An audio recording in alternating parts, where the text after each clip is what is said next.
Well, good morning. I am wearing my so cute Tootsie Roll t-shirt, and I just love it.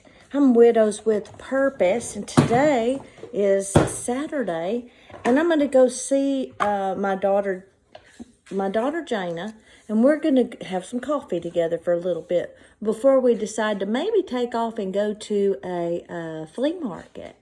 And like I said, I kind of put my makeup on first thing in the morning, so you get to see me in the raw of my makeup, and then I get to put my makeup on.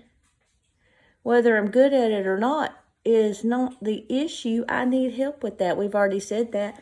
And asked y'all yesterday, we haven't had anybody chime in yet. Please go ahead and hit the subscribe button, because y'all are going to help me as much as hopefully I help you, because I got pearls of wisdom at my age. And plus I listened to my grandmother, who didn't die until she was 98, and her mother died when she was 98. So I learned a lot from her. And if you can't learn from people that are older than you, you got a problem, because they lived through this world a lot longer than we did.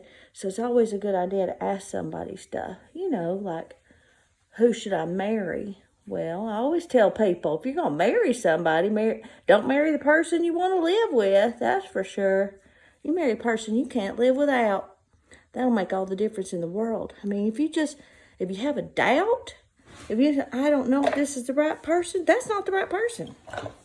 This point blank, quit dating them. You're not supposed to date anybody that you're not intended to be married to for the rest of your life.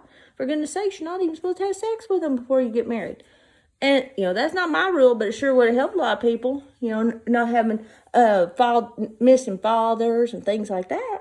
But not saying we're all perfect, not saying that we didn't all do that ourselves, but we sure should have listened to the good book, shouldn't we? Because those were some good advice. I was like, wait, get married. Be stuck with that person for the rest of your life, but be stuck with somebody you just can't live without. You just can't bear to be without them, even when they make their big old fat mistakes.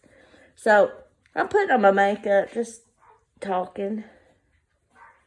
Yesterday I was driving down the road, and you know what? If you drive while you're smiling, it's hard for people to put that little finger up at you, isn't it? Because if you're smiling, they feel like a moron or a buffoon. And then you go, turkey doodle, what are you doing putting that finger up like that? That is so inappropriate and rude. That just shows that you're not a kind person anywhere. You have an ugly heart.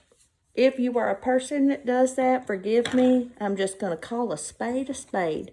You are an ugly person. You are not worthy of being in my car. But I'll talk to you, and I'll love you, and I'll try to pray you out of that ugliness. I guess you know what? I just thought of something. I sound like Dana Carvey, the church lady on Saturday Night Live. And I always thought that was funny, even though, it's disrespectful. Like, who would have told you Satan? That's right. It's kind of been me anyway. It's kind of my personality. But Dana Carvey cracked me up. I hope that, here's something we should do, everybody. If you're a Christian and you love the Lord, and this is not a preachy channel, this is a Widows with a Purpose channel, but me being a Christian, it kind of flows out of you, which is kind of cool, because it reminds me that John 15:7 says that if he abides in you, dwells within you, and his words abide in you, just flow out of you, then I can ask whatever I want and he'll do it. Well, I sure would like to ask a few things that may be frivolous to other people, but I would like to have a good job. I would like to have a job that pays money. I'd like to have customers call me and let me sell them insurance. And I'd like to meet Dana Carvey, because he cracked me up about the church lady. I have no idea what type of person he is in person. I hope he doesn't shoot those little fingers up, because then I'd find out he's an ugly person, and I don't want to know that. And anyways, I'm putting on my makeup. Like I said, I don't do much. Put on some eyeliner. I put on, I fill in the little gaps and where my eyebrows are missing. Apparently some of my little eyebrows decided to run away and go somewhere. I don't know where they go, but they must be having fun. They're having a party with the rest of them. Like all that fat that I got. I tell you what, my husband died, I became a big person. I got fat, and my fat made friends with more fat, and then they invited more friends and had a huge party in my body. And I have now lost today 17.8 pounds. And it has been 3 weeks. I was wrong. So I'm getting my makeup on. Got to go see my daughter, one of them. One of them couldn't see me this week, so we're rescheduled. And the other I get to see next Friday. And I get excited about that. The devil has done his part. Satan has done his part and keeping us separated. He really did. From a divorce when they were little. I mean, it's just, let's rip them apart.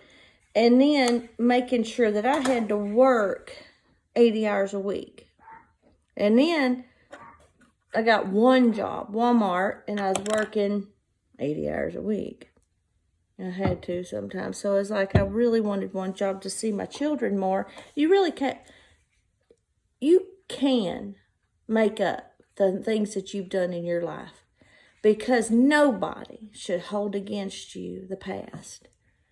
If you want God to forgive you for your past sins, or husbands for their past transgressions, and you don't forgive anybody for their past, and you let it go 40 years or so for all the mistakes and still hate them for it, then we need to pray for you, because it's not hurting anybody but you.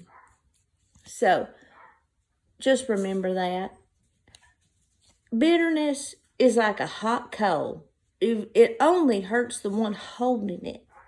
And if you're using language that you wouldn't even hold in your hand, like the SH word, don't use that. You wouldn't even hold that in your hand, much less want your mother to hear that word, because it's certainly not ladylike, and it certainly is not a gentleman. And if you don't believe me, a lot of people do believe God, but they don't believe what his word says. Can y'all explain that? Because Ephesians 4:29, it tells us that let no unwholesome words, that means no coarse words, no bad jokes, come out of your mouth, but only that which uplifts and edifies the person who hears it. Boy, that edify is a big word. Now, see, that's a tool of wisdom and a pearl of wisdom you want to take with you along the way. And because you don't use bad language and you don't use coarse jokes on a regular basis. And if you are saying something that maybe that person isn't receiving well, you're not being mean. You got to be honest. There's difference in being hateful and being truthful. So if you're telling somebody, girl, your panty, your butt showing through that, you are naked, don't wear that to Walmart. That's not being ugly. That's being truthful and actually giving good advice. And if the person takes that good advice, then they're bettering themselves because they followed it. I mean, what kind of man would want to marry somebody that walks around showing their whole butt? Or somebody that's just dressed trashy? Well, you're going to attract trash with trash. So why don't we just dress? Not me, I'm 60. I'm not looking for a man, but I'm not going to, well, of course, as fat as I am, you're saying thank you. But I'm still going to dress that's covered. But I'm wearing Tootsie Rolls today. Tootsie Roll, this is me supporting you today. Maybe one day you'll support me, because I'm a widow with a purpose, and I got attitude. I've got pearls of wisdom, and I'm out here, and I love you. Please subscribe to my channel. You'll have a good day. I will chime in later.